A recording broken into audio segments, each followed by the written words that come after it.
గొప్ప నేను కూడా దేవునామానికి వందనాలు చెల్లించుకుంటాను. ఎందుకంటే చాలామంది చాలా వరకు అనేక దేవుడున్నారంటే దేవుడు పాటించడం అంటే టీవీలో చూసేసి చెప్పడం కదా. కానీ దేవుని వాక్యాన్ని చెప్పాలి అనుకున్నప్పుడు God ఇంటర్సీడ్స్ you, the devil place the game.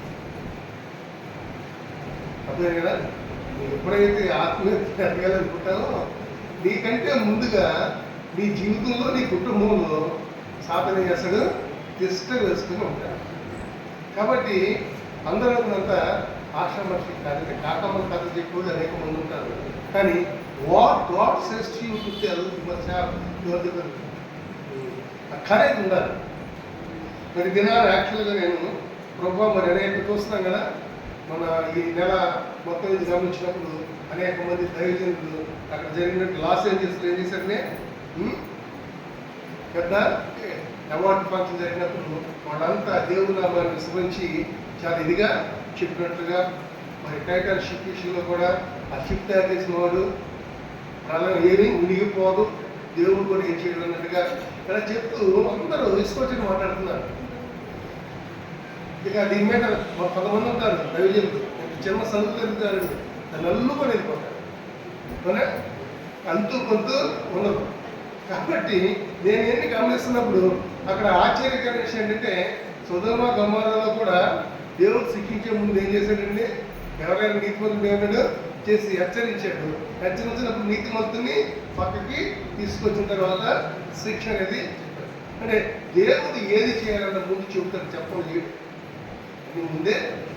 రెండోది మనం గమనించినప్పుడు ఈ యొక్క పరిశుద్ధ గ్రంథాలను గమనించినప్పుడు మరి ఇక్కడ మనం గమనిస్తే 10,000 మంది జనాభా ఉన్నటువంటి ఇందులో 35,000 ఎకరాల స్థానంలో ఉన్నటువంటి భూమి అంత వల్ల కాలిస్తారు. అయితే ఒకే ఒక వ్యక్తి ఇల్లు మాత్రం కాలేదు, చుట్టూ శ్మశానం అయిపోయింది.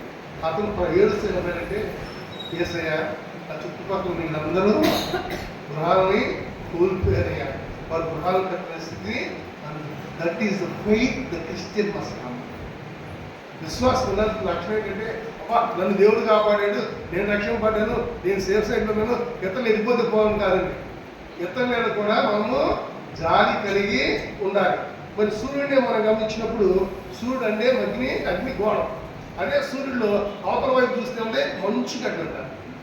ఇంకొకసారి ఆలోచించినప్పుడు ఒకవేళ మధ్యలో ఏదో గోడ మీద కట్టకపోతే భూమి మీద మానవులు బతకలరా? ఆ మంచు ఉన్నటువంటి ఆ ప్రాంతం అంతా అగ్నిగోళం అవతల, అది కూడా అగ్నిగోళం అయితే నరమానవుడు భూమి మీద జీవించగలరా? ఈ రెండింటికి మధ్యనే ఉంది చేయగలరా? Is it possible? ఒక పక్కన మంచు, ఒక పక్కన అగ్ని, మధ్యలో అదే క్రైస్తవ జీవితం. క్రైస్తవ జీవితం అంటే ఒక పక్కన అగ్ని ఉండదు, ఒక పక్కన మంచు ఉంటుంది, కానీ మధ్యలో రక్షణ గోడ నిన్ను నీ జీవితాన్ని ముందుకి తీసుకుంటుంది.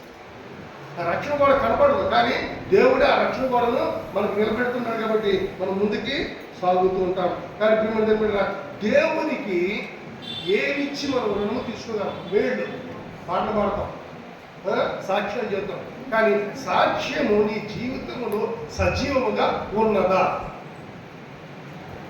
ఎన్నో చెప్పొచ్చు, కాకమ్మ కథలు పెట్టకథ, కానీ నీ జీవితమే సజీవ సాక్ష్యంగా ఉన్నదా? ఎందుకంటే 116 కీర్తన 12వ పాదం అయితే, యెహోవా నాకు చేసిన ఉపకారం నాయనకేమీ చెల్లించును.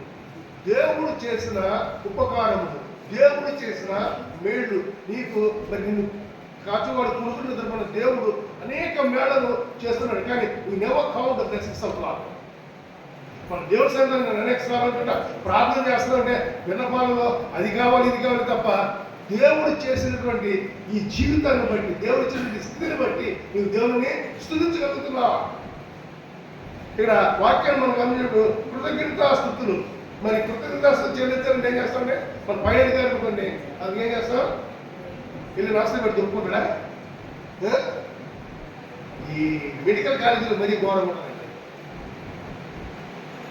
మెడికల్ కాలేజీలో ఈ కాలేజీకి సంబంధించిన మార్క్స్ ఉంటాయి. కాబట్టి ఏం చేస్తారంటే ఆ లెక్చరర్స్ వీళ్ళు సరిగ్గా విధంగా ఉన్నారా, మరి అది ఏదైనా ఉంటే తప్ప మాట్లేదు. దాన్ని చేస్తారు, మాటలు కట్ చేస్తే వారు ఏమవుతారు, చదువు అయితే వస్తుంది కానీ డిగ్రీ చేతికి రాదు. కానీ ఇక్కడ మనం నమ్మిన దేవుడు మనం గమనించినప్పుడు ఆయన చేసిన మేళం గురించి మనం ఏ రకంగా ఆయన స్థితిగలుగుతున్నాం. ఎందుకంటే దేవుడికి ఏ రకంగా మనం వచ్చాం. ఇప్పుడు బిత్తలు పాటుపడింది, ఏమిచ్చి మనం ఆయన నుంచి కోట్లు కోరట్లేదు, ధనధాన్యాలు కోరట్లేదు, బలి పశువులు కోరట్లేదు. కానీ ఆయన వినయ విధేయతలతో ఆయన సన్నిధానంలో నిన్ను నువ్వు పరిపూర్ణముగా సంపూర్ణముగా సమర్పించుకోవాలి. నా జీవితంలో కొన్ని అనేక సార్లు దేవుడు అంటే మనకే నిరక్తి పుట్టున్నది. అనేక సార్లు దేవుడు అంటే అసహ్యం కూడా వస్తుంది. ఎందుకంటే ప్రభువా నువ్వు ప్రార్థన చేస్తే ఆలోచిస్తావు, నా జీవితం గురించి ఆలోచిస్తాం కదండి. మనం గొప్పని మీటింగ్కి వెళ్ళినప్పుడు ప్రార్థన చేస్తాం, మనం ప్రార్థన చేయము. దేవుని ఆత్మ మన చేత చేపిస్తుంది. ఆ విషయం మర్చిపోయాడు. ప్రభువా నేను పలానాకి ఉద్యోగం వస్తుంది కానీ ఉద్యోగం వచ్చేసింది, పెళ్ళైపోతుంది, పెళ్ళైపోయింది, పిల్లలు పుడతారు, పిల్లలు పుట్టేశారు, నాకేంటయ్యా ఈ భాగంలో కానీ ఒక విషయం గుర్తుపెట్టుకోవాలి. అపోస్తలుడైన పౌలు గారట దేవుడి సేవలోకి వచ్చిన ముందు ఆస్మా పేషెంట్ కానీ దేవుడి సేవలోకి వచ్చిన తర్వాత ఆయనకి ఏంటి ఆస్మా జబ్బు ఉంది. ఆస్మా జబ్బు ఉన్నాడు, ఎవరైనా సముద్ర ప్రయాణం చేయాలా చేయగలరా? కానీ ఆయన సముద్ర ప్రయాణాలు చేస్తూ అనేక మందికి మేలుకరంగా ఉన్నాడు. దాని అర్థం ఏంటంటే ఇక శరీరం బాధపడుతున్న ఆత్మ ముందుకి తీసుకొని వెళ్తుంది. కాబట్టి ఆత్మలో ముందుకు సాగాడు తప్ప శరీరాన్ని పట్టించుకోవాలి. కాబట్టి ఒక క్రైస్తవుడుగా, ఒక విశ్వాసంగా మన జీవితంలో చేయండి ఆటంకాలను బట్టి మనం పట్టించుకోకూడదు. దేవుడు మనకి ఇచ్చింది గురువు వైపు మనం ముందుకి సాగినప్పుడే ఆయనకు మనం ఏ రకంగా విధేయత కలిగి ఉండాలి. దేవుని సన్నిధానానికి వచ్చినప్పుడు యూ మస్ట్ రిమెంబర్, దేవుని సన్నిధానం రాగని ముందు పద్ధతులు ఏంటంటే ప్రభా గత వారం నుంచి ఈ వారం వరకు నన్ను కాపాడేవా, అనేక ప్రమాదాల నుంచి, అనేక ఉగ్గుల నుంచి, అనేక విషయాలను కాచి కాపాడాను. కాబట్టి నేను నీ సన్నిధానంలో సజీవుడు ఎక్కడ ఉన్నటువంటి అని స్తుతించేటువంటి మనస్సు నడిపింపు ఉండాలి. ఎందుకంటే నెంబర్ వేసుకోవాలి. దేవుడు చేసిన మేళని నెంబర్ వేసుకుంటే ఆత్మీయులకు ఎక్కువ ఎదుగుతారు. నెంబర్ వేసుకోకపోతే ఏమైపోతుంది, మర్చిపోతుంది. కానీ ప్రతి మేలుని అంటే అక్కడ ప్రతి మేలు అంటే దేవుడు మేలు చేసేవాడు తప్ప కీడు చేసేటువంటి వాడు కాదు. దేవుడు మేలు చేసేవాడు తప్ప అది కీడైన గుణమైన ఆయనలో. అందుకనే కీర్తన గారు స్పష్టంగా చెబుతున్నాడు. కాబట్టి మన దోషాలన్నింటినీ ఆయన క్షమించాడు. బయటికి చెప్పే మాటలు, మానసికంగా చేసేటువంటి పనులు అన్నీ దోషాలే, అవునా కదా? ఇప్పుడు ఈ కాలంలో శ్రమ వచ్చిన తర్వాత అసలు కుటుంబ వ్యవస్థ ఉందంటే ఎవడు గదిలో ఆడుకుంటున్నాడు, ఎవడు తలుపులో ఆడేసుకున్నాడు. ఇదివరకు సెలవు లేనప్పుడు తలుపు తీసే ఉండే, కానీ ఇప్పుడు గడలో పెట్టుకొని మరి ఉంటున్నాడు. ఇలాంటి అంత బిజీ ఏంటిది అంటే what God has given to you, how you are utilizing the time is very very important. మనం మర్చిపోతుంది ఏంటంటే మనల్ని సృష్టించిన దేవుడు మనం ఎల్లవేళలా చూచేటువంటి దేవుడు అనేది కూడా అంటే సాతాను ఏం చేస్తాడు, అంధత్వాన్ని తీసుకొస్తాడు. అనేక సార్లు పరిశుద్ధ గ్రంథంలో నుంచి మనకి అనుమానం రేకెత్తుందండి. అది సాతాను ప్రత్యేకత. ఎందుకంటే సాతానుని ఏంటంటే లూసిఫర్ జ్ఞానం ఉంది. Don't under estimate Lucifer. ఆ లూసిఫర్ని ఎదురు తిరగాలంటే కేవలం దేవుడు యేసయ్య రక్తం కడగబడి ఆ రక్షణ పాత్ర మనతో ఉంటే తప్ప మనం అతనేమి చేయలేదు. చక్కగా పొలం పెడుతుంది. ఎంత చక్కగా చెప్పిందంటే చూడు, వాడు చూడు అన్ని పాపాలు చేస్తున్నాడు, అన్ని దుస్థితులు చేస్తున్నాడు. కానీ దేవుడు ఎంత ఆశ్రయించాడు.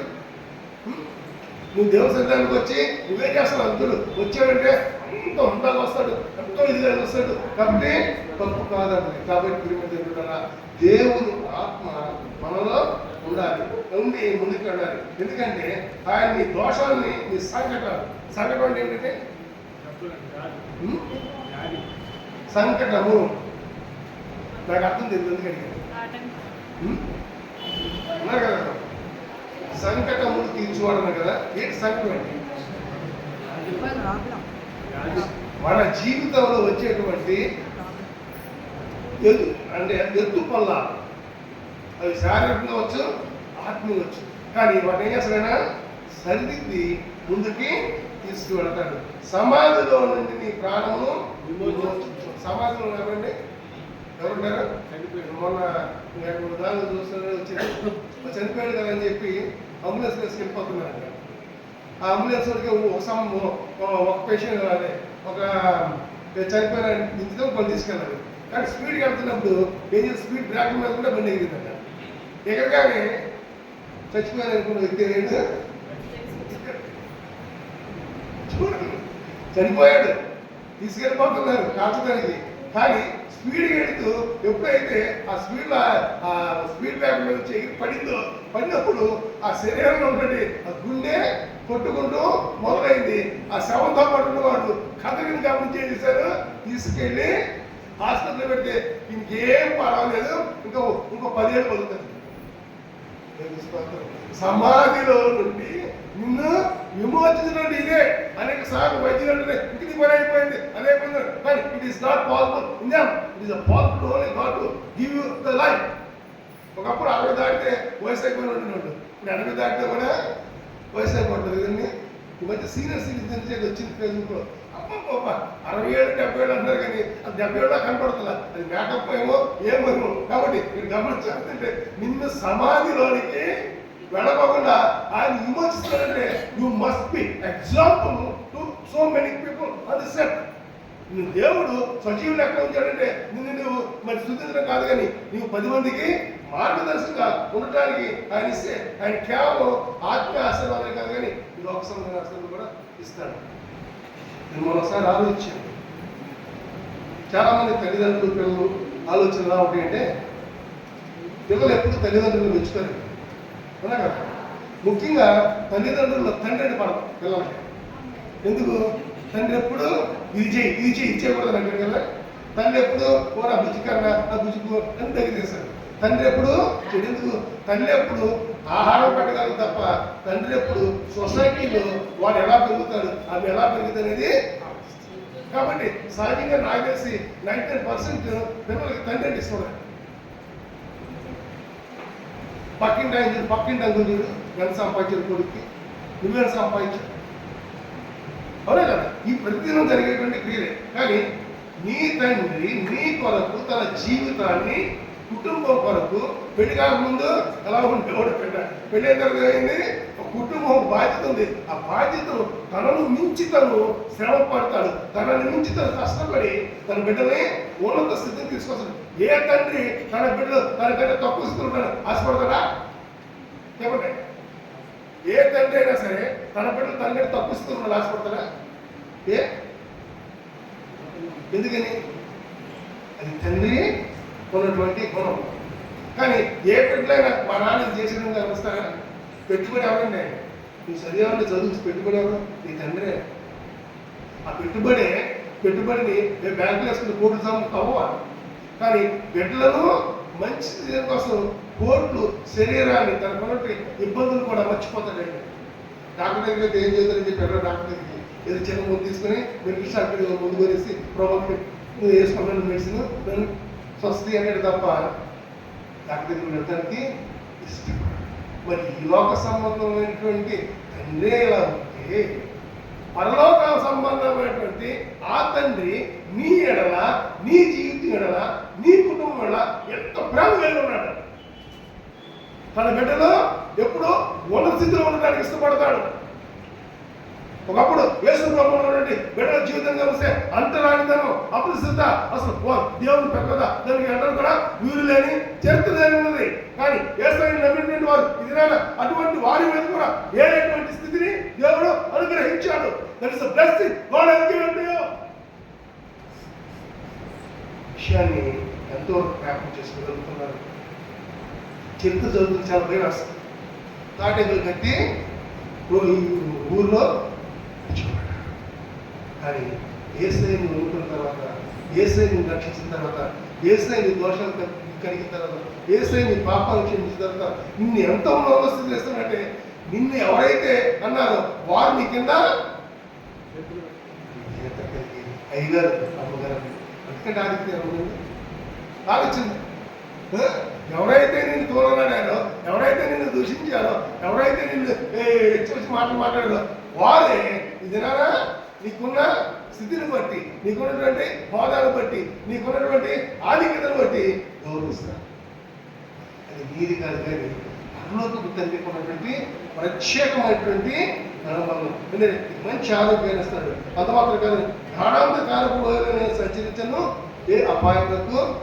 మన అనేక మంది క్రైస్తవ కుటుంబాల జీవితం మనం గమనిస్తే వారు చేసేటువంటి వృత్తుల్లో చాలా బయటలు ఉంటాయండి. మానసికంగా శారీరకంగా వేధిస్తారంటారు, బయటికి చెప్పుకోలేరు. కానీ దేవుడు ఏమంటే క్రైస్తవులు భయపడాల్సిన పని లేదు. ఎందుకంటే దేవుడి దగ్గర ఏ అపాయమును మనకి భయపడాల్సిన పని లేదు. ఎందుకంటే ఆయన నీవు నాకు తోడేందు నీ దుడ్డు కర్రయు నీ దండము. దుడ్డు కర్రకి దండానికి తేడా ఏంటంటే ఆలోచన. చాలా మంది 10 సార్లు బైబిల్ చదివేస్తున్నారు పుస్తకంలోనే. 10 సార్లు ఇంట్లో సరుకులు ఉంటాయి. ఒకసారి ఒక సిస్టర్ దగ్గర సిస్టర్ ఏంటి బైబిల్ అంటే ఎన్ని చదివేస్తాను బ్రదర్ అంటే. అలాగే ఒక పని చేయకూడదు సిస్టర్, ఆది కాలేజ్ ప్రకటన మాట చెప్పు ఏమో ఉంటాయి. ఏంటో బ్రదర్ ఇంటి చదివి మీకు గుర్తురాడు కదా. చెప్తున్నా కానీ దండానికి దుడ్డు కర్ర తేడా ఏంటి? దుడ్డు కర్ర, దుడ్డు కర్ర దేనికి ఉపయోగిస్తారు? కొడటానికి ఉపయోగిస్తారు. దండం దేనికి? గొర్రెలు అడ్డికి వెళ్తున్నప్పుడు దండంతో పట్టుకొని మార్గంలో నడిపిస్తారు. దుడ్డు కర్ర కొడుతూ ఉంటుంది, గొర్రెలు చచ్చిపోతుంది. అంటే ఈ గొర్రెలను కాచి కాపాడటానికి దేవుడు అసలు దుడ్డు కర్ర కూడా పట్టుకున్నాడు. అంటే క్రైస్తవులను కాచి కాపాడడానికి, సాతాను కొట్టుకోవడానికి ఆయన ఏం చేశాడు? దుడ్డు కర్ర పట్టుకున్నాడండి. అందుకే భయపడాల్సిన పని లేదు. గాఢాంధకారపు సంచలనం ఏ అపాయము నాకు జరగదు. ఎందుకంటే నన్ను కాచి కాపాడి నన్ను రక్షించినటువంటి దేవదేవుడు మన అసలు దుడ్డు కర్ర పట్టుకొని ఉంటాడు. అదే సమయంలో నేను త్రోవ తప్పకుండా తన మార్గంలో నన్ను గొప్ప దేవుణ్ణి కలిగి కూడా మనం దేవుని సన్నిధానంలో ఏ రకంగా ఉంటున్నాం. ఎందుకంటే ఆశీర్వాదాలు ఆటంకాలు కాదండి. దేవుడు ఒకసారి ఆశీర్వదించినప్పుడు ఆ ఆశీర్వాదాలు ఎవరు ఆపలేదు. అనేక మంది, నేను అనేక సార్లు గర్వంగా కాదు కానీ సంతోషంగా చెబుతాను. అనేక మంది అడుగుతారు, సార్ మీ చిన్న కుటుంబం మీరు ఎంతమంది సంఘం ఉన్నారు అడిగితే 10 మంది ఉంటారు. అదే సార్ 10 మంది మీరు చూస్తే చాలా సిస్టమేటిక్ ఉంటుందంటే అదే మాకేదో దేవుడు ఇచ్చేది కాస్త సరిగ్గా చెప్పండి అని చెప్తారు. మా చిన్న సంఘంలో ఇంజనీర్లు ఉన్నారండి, డాక్టర్లు ఉన్నారండి, నర్సులు ఉన్నారండి. 5 వేళ్ళు కలిసి ఎలా ఉంటుందో చిన్న కుటుంబం కలిసి నిజంగా సంతోషంగా, ఎంత సంతోషం. పనికిరాని చెత్త దేవుని యొక్క చెత్త 1000 మంది ఉన్న ప్రెసిడెంట్ ఉంటుందా? కంటి చూపుకి ఆనందం తప్ప ఆత్మీయ ఆనందము ఉండదు. కాబట్టి దేవుడు నీ జీవితంలో చేసిన మేళను మనం తలస్తూ ముందుకి వెళ్ళాలి. ఎందుకంటే అపవిత్రం మనందరూ అపవిత్రం. పవిత్రంగా ఉన్నట్టండి మానసికంగానో శారీరకంగానో నేత్రాస జీవనము ఎప్పటికప్పుడు మనల్ని అపవిత్రం చేస్తుంది. కానీ ఆ అపవిత్రతను కూడా ఆయన పరిశుద్ధ రక్తం కలిగి శుద్ధీకరించి మనల్ని ఆయన కాచి కాపాడుతున్నందుకు మనం ఆయన్ని మరి ఏ రకంగా స్థుతించగలుగుతాం. మరి మేక గ్రంథం 6 నుంచి 8 చదివినప్పుడు నిజంగా పాట కూడా పాడారు. ఇంత మంచి ఆయన దేనించి మనం చేస్తే పొద్దు నుంచి కూడా చేయలేము. కానీ వినయహేతులతో ముందుకి సాగాలి. ఆయన నీ హృదయం ఉన్నప్పుడు కనికరము మరి కరుణ కలిగి ముందుకి సాగాలి. నీ పుట్టుకతో ధన్యుడు కాదు, కానీ రక్షింపబడిన తర్వాతే ధన్యత మరి నీ జీవితంలో, నీ బిడ్డ జీవితంలో వస్తుంది. కాబట్టి నువ్వు ఏ రకంగా ముందుకి సాగుతున్నావు? దేవుని క్రియలను వెనకట్టగలవా? అది సాధ్యము. కానీ మనం కొన్నదాన్ని మనం ఎలా చేయాలి అన్నప్పుడు దేవునితో మనం ఒడంబడిక చేసుకున్న ఒక విషయం. ఒడంబడిక చేసుకున్నప్పుడు ఆ ఒడంబడిక ఒప్పుకోలు మనం దేవునికి చేయించాలి. రెండవది మన దేవుడు ఎదగడానికి కానంటే మనము యేసుక్రీస్తు ద్వారా రక్షింపబడ్డాం. కాబట్టి యేసును పరలోకపు తండ్రికి ఎల్లవేళలా స్తుతించాలి, మహిమపరచాలి. అంత మాత్రమే కాదండి, what God has given to you you must share to others. అంటే దేవుడు ఇచ్చినంత నేను ఇతరులకు పెట్టడం కాదు, కానీ దేవుడు నీకు ఇచ్చిన దాని నుంచి కొంత నువ్వు చేయగలిగిన సహాయం చేయాలి. గుడ్డి వారికి మార్గాన్ని చూపెట్టాలి. బట్టలు లేని వారికి నీకు కొత్త బట్టలు కొంటున్నా, నీకు పనికిరాని బట్టలే అంటే నీవు చేయాలి, మేలుని నీవు చేయాలి. రెండోది, నీ ఉద్యోగంలో నీ ఉద్యోగ క్రియలు నువ్వు చేసుకుని కూడా దేవుని నామానికి మహిమ. దేవుని నామం బయట ఎవరంటే కొంతమంది ఉంటారు మంచి క్రైస్తవులు. ఎంత మంచి క్రైస్తవులు అంటే ఎవరు వచ్చారు నువ్వు యేసుప్రభు నమ్ముకా నేను ఆశించేస్తాను, యేసుప్రభు నమ్ముని ఆశీర్వదిస్తారా? నీ తల్లి గర్భం అందే నిన్ను ఆయన ఏర్పాటు చేసుకుంటేనే నువ్వు యేసుప్రభుని సొంతగా అంగీకరిస్తావు. అంతేగాని పై అంగీకారం అంటే తొందరగానే యేసుప్రభు వదిలేసి వెళ్ళిపోతావు.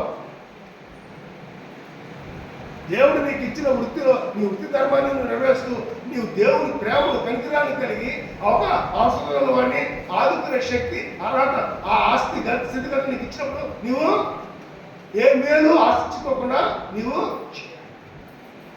చిన్న కుటుంబాన్ని నిన్న ఈ మన మరి ఈ సత్య సత్యకళ జాషువా గారు మరి పాస్టర్ గారు అంతా కలిపి 70 మంది పొట్టాలు పట్టుకొని ఆటలు పట్టుకుని నింపించారు. బట్టలు ఏంటి కొంచెం నేను చాలా సంతోషపడ్డాను. 70 మందికి మనం చూడండి పెట్టేది వైట్ రైస్ కాదు, ఇదే మొక్కతో తీసుకెళ్ళించారు.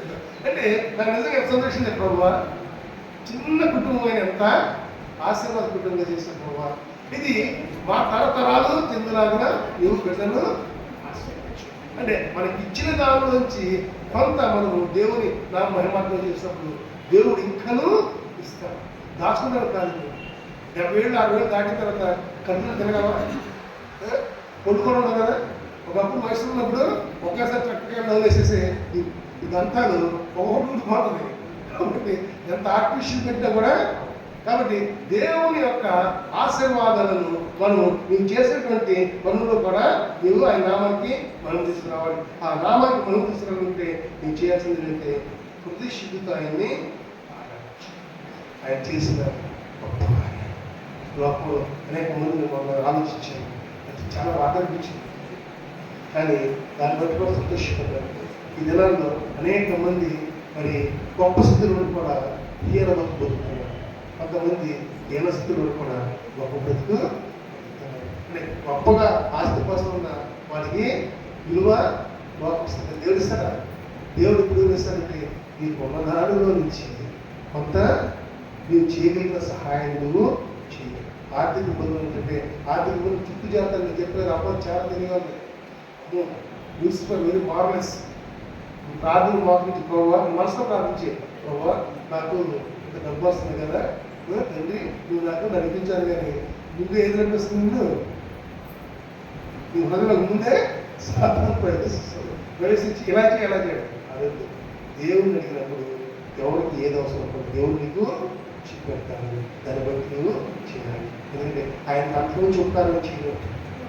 దేవుడికి మనం ఏం చూపించుకున్నాం? ఆపదల వారిని ఆదుకోమంటాడు, విశ్రాస్తి ఉన్న వారికి సహాయం చేయమంటాడు.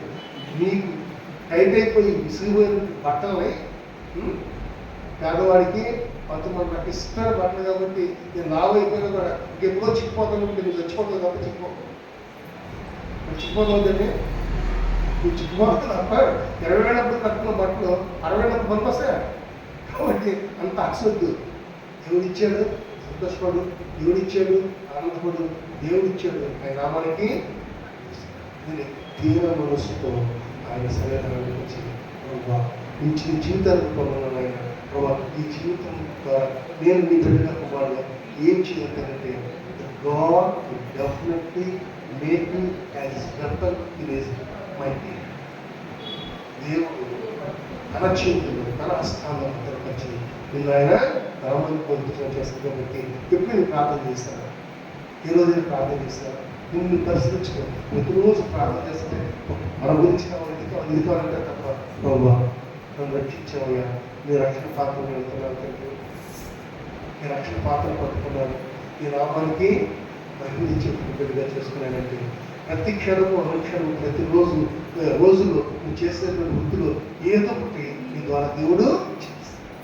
నీ మాట ద్వారా, నీ క్రియల ద్వారా, లేకపోతే నువ్వు చేసేటువంటి ఆ యొక్క సహాయం ద్వారా దేవుడు నిన్ను ఆయన నామానికి పంపించుకుంటే ఎంతో ఉపయోగపడ్డావా? ఇప్పుడు వరకు దేవుడిని ఉపయోగపడ్డా ఒకసారి ఆలోచించి చెప్పినది ఇంటికి వెళ్ళిన తర్వాత ఆలోచించండి. నీవు రక్షింపబడిన తర్వాత దేవుడికి ఎంతవరకు ఉపయోగపడతావు, దేవుడు నీకు ఎంత అది గుర్తుంచుకుంటే దేనంలో సరిగింది ఆయన సన్నిధానంలో సూచిస్తావే తప్ప ఆయనను ఇటువంటి మాటలు ధన్యతలు దేవుడు ఈ సమయంలో పాట పాడుతుంది.